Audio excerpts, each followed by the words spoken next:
will lower your costs and lower the deficit. 17 Nobel laureates in economics said my plan will ease long-term inflationary pressures. Top business leaders, and I believe most Americans, support the plan. And here's the plan. First, cut the cost of prescription drugs. We pay more for the same drug produced by the same company in America than any other country in the world. Just look at insulin. 1 in 10 Americans has diabetes. In Virginia, I met a 13-year-old boy, the handsome young man standing up there, Joshua Davis. He and his dad both have type 1 diabetes, which means they need insulin every single day. Insulin costs about $10 a vial to make.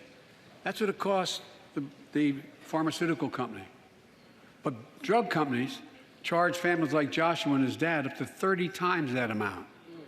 I spoke with Joshua's mom. Imagine what it's like to look at your child who needs insulin to stay healthy and have no idea how in God's name you're going to be able to pay for it.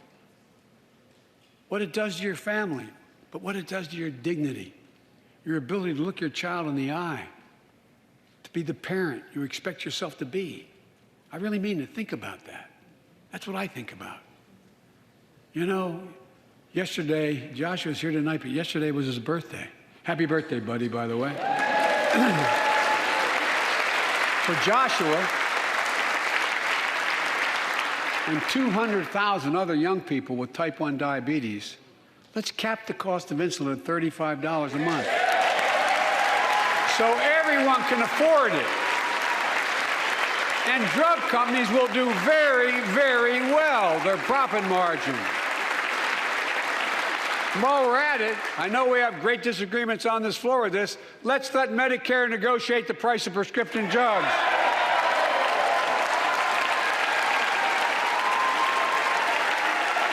They already set the price for VA drugs. Look, the American Rescue Plan is helping millions of families with Affordable Care Act plans to save them $2,400 a year on their health premiums. Let's close the coverage gap and make these savings permanent. And second, let's cut energy costs for families, an average of $500 a year by combating climate change. Let's provide an investment tax credits to weatherize your home and your business, to be energy efficient and get a tax credit for it. Double America's clean energy production in solar, wind, and so much more. Lower the price of electric vehicles, saving another $80 a month that you're not going to have to pay at the pump. Folks,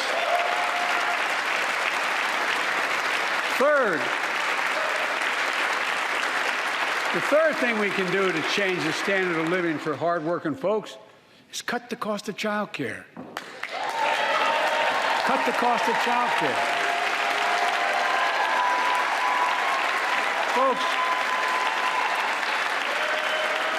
if you live in a major city in America, you pay up to $14,000 a year for childcare per child. I was a single dad for 5 years, raising 2 kids. I had a lot of help, though. I had a mom, a dad, a brother, and a sister that really helped. But middle class and working folks shouldn't have to pay more than 7% of their income to care for the young children. My plan would cut the cost of child care in half for most families and help parents, including millions of women who left the workforce during the pandemic because they couldn't afford child care, to be able to get back to work, generating economic growth. But my plan doesn't stop there. It also includes home and long-term care, more affordable housing, pre-K for 3- and 4-year-olds. All these will lower costs to families. And under my plan, nobody, let me say this again, nobody earning less than $400,000 a year will pay an additional penny in new taxes. Not a single penny.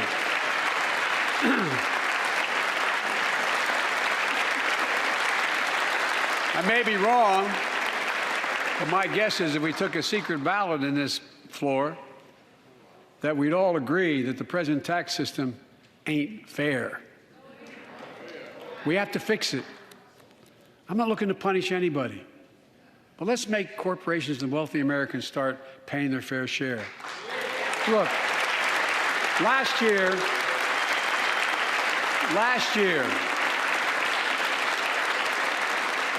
and like Chris Coons and Tom Carper and my distinguished Congresswoman, we come from the land of corporate America. There are more corporations incorporated in America than every other state in America combined.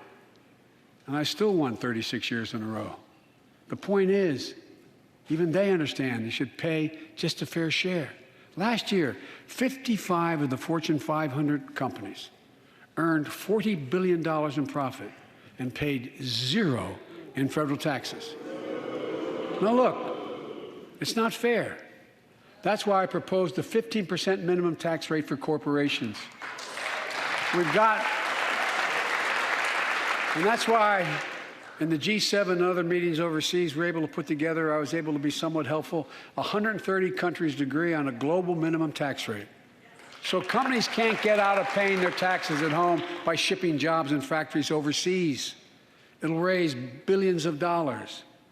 That's why I propose closing loopholes for the very wealthy who pay a lower tax rate than a teacher and a firefighter. So that's my plan, but we have to go in more detail later. We will grow the economy, lower the cost of families. So what are we waiting for? Let's get this done. We all know we've got to make changes. Folks,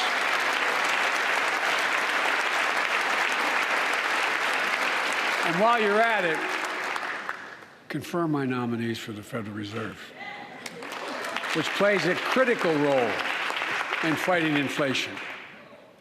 My plan will not only lower costs and give families a fair shot, it will lower the deficit. The previous administration not only ballooned the deficit with those tax cuts for the very wealthy and corporations, it undermined the watchdogs, the job of those to keep pandemic relief funds being wasted. Remember we had those debates about whether or not those watchdogs should be able to see every day how much money was being spent, where was it going to the right place? But in my administration, the watchdogs are back. And we're going to go after the criminals who stole billions of relief money meant for small business and millions of Americans. Tonight, I'm announcing that the Justice Department will soon name a chief prosecutor for pandemic fraud.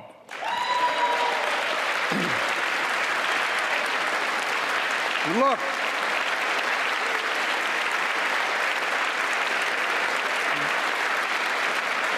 I think we all agree, thank you. By the end of this year, the deficit will be down to less than half of what it was before I took office. The only president ever to cut the deficit by more than $1 trillion in a single year. Lowering your cost also meant demanding more competition.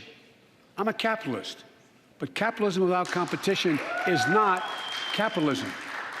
Capitalism without competition is exploitation. It drives up profits. And corporations have to compete. Their profits go up and your prices go up when they don't have to compete. Small businesses and family farmers and ranchers, I need not tell some of my Republican friends from those states. Guess what? You got 4 basic meat packing facilities. That's it. You play with them or you don't get to play at all. And you pay a hell of a lot more. A hell of a lot more because there's only 4. See what's happening with ocean carriers moving goods in and out of America. During the pandemic, about half a dozen or less foreign-owned companies raised prices by as much as 1,000% and made record profits. Tonight, I'm announcing a crackdown on those companies overcharging American businesses and consumers. And folks,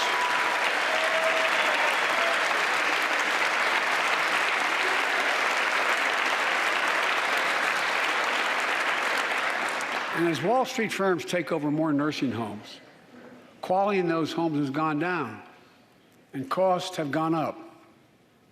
That ends on my watch. Medicare is going to set higher standards for nursing homes and make sure loved ones get the care they deserve and that they inspect and they will look at closely. We're also going to cut costs to keep the economy going strong and giving workers a fair shot. provide more training and apprenticeships, hire them based on skills, not just their degrees. Let's pass the Paycheck Fairness Act and paid leave. Raise the minimum wage to $15 an hour and extend the child tax credit so no one has to raise a family in poverty. Let's increase Pell Grants, increase our historic support for HBCUs, and invest in what Jill, our First Lady who teaches full-time, calls America's best-kept secret, community colleges. Look, let's pass the PRO Act. When a majority of workers want to form a union, they shouldn't be able to be stopped. When we invest in our workers and we build an economy from the bottom up and the middle out together, we can do something we haven't done in a long time. Build a better America. Hi, everyone. George Stephanopoulos here. Thanks for checking out the ABC News YouTube channel. If you'd like to get more videos, show highlights, and watch live event coverage, click on the right over here to subscribe to our channel. And don't forget to download the ABC News app for breaking news alerts. Thanks for watching.